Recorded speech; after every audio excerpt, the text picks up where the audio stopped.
Sir, इस सदन में आए अविश्वास प्रस्ताव के विरोध में अपनी बातों को रखने के लिए मैं अपनी पार्टी लोक जनशक्ति पार्टी रामविलास की तरफ से सर मैं खड़ा हुआ हूं।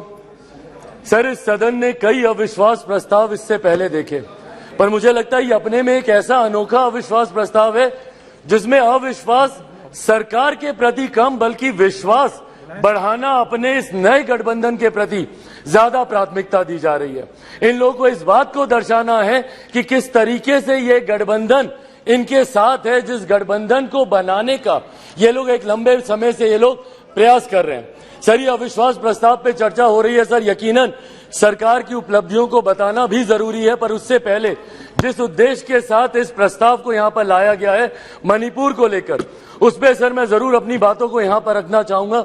सर, पिछले 3 दिन से बहस चल रही है और इन 3 दिनों में सर सिर्फ दोषारोपण ही किया गया है।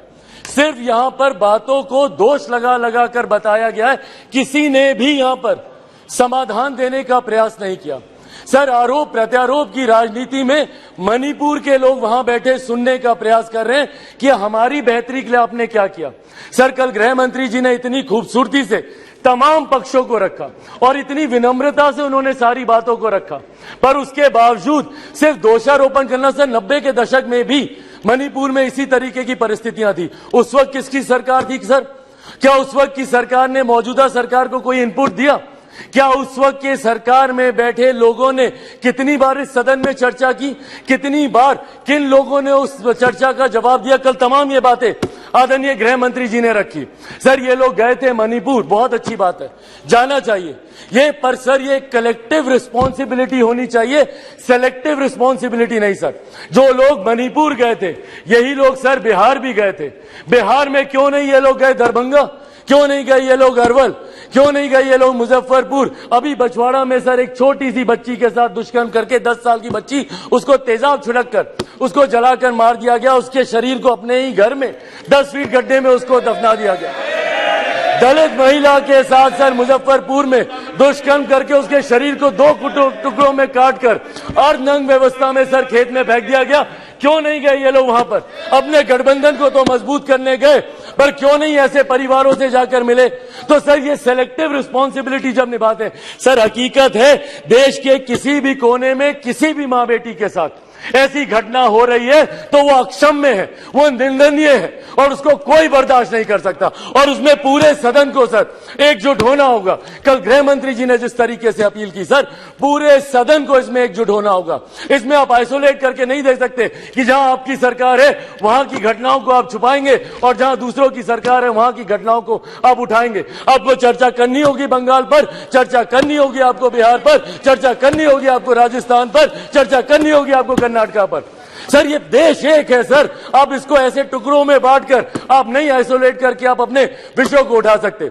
और यही कारण है सर कि देश की जनता का विश्वास हमारे प्रधानमंत्री आदरणीय नरेंद्र मोदी जी पर हर चुनाव के साथ बढ़ता जा रहा है। और वो दिन दूर नहीं सर, 2024 चुनाव सामने है सर। इसी में देख लीजिएगा 2014 से बड़ा जनादेश 18 में यही सारी बातें हो रही थी, यही सारी बातें 18 में की गई थी। 19 में 2014 से बड़ा जनादेश हम लोग को मिला और 24 में इससे बड़ा जनादेश हम लोग लेकर आएंगे। मैं बिहारी हूं सर, बिहार से कम मैं विश्वास दिलाता हूं 40 की 40 सीटें हमारा एनडीए गठबंधन जीत कर आएगा, इसमें कहीं कोई शंका नहीं है। मैं जमुई का प्रतिनिधित्व करता हूं सर। मेरे नेता, मेरे पिता आदरणीय रामविलास पासवान जी की कर्म भूमि हाजीपुर रही है सर। बिहार के हर एक जिले में घुमाओ और वो मेरे विश्वास को बढ़ाता है।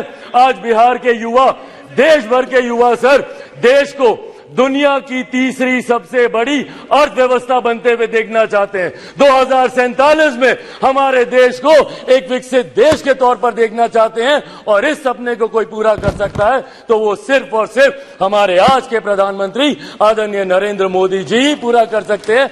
इसीलिए सर मैं अपनी पार्टी की तरफ से जहां बिल्कुल हराएंगे नीतीश जी को वैसे भी बिहार की जनता नकार चुकी है। 2020 के परिणाम दिखाते हैं, तीसरे नंबर की पार्टी बन गए, आधे से ज्यादा प्रत्याशी उनके चुनाव हार गए।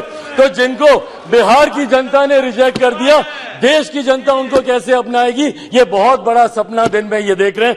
इसी के साथ साथ मैं इस सदन में आए इस अविश्वास प्रस्ताव के विरोध में अपनी बातों को रखते हुए लोक जनशक्ति पार्टी रामविलास पूर्ण समर्थन हमारी एनडीए की सरकार, हमारे मौजूदा प्रधानमंत्री आदरणीय नरेंद्र मोदी जी को देती है।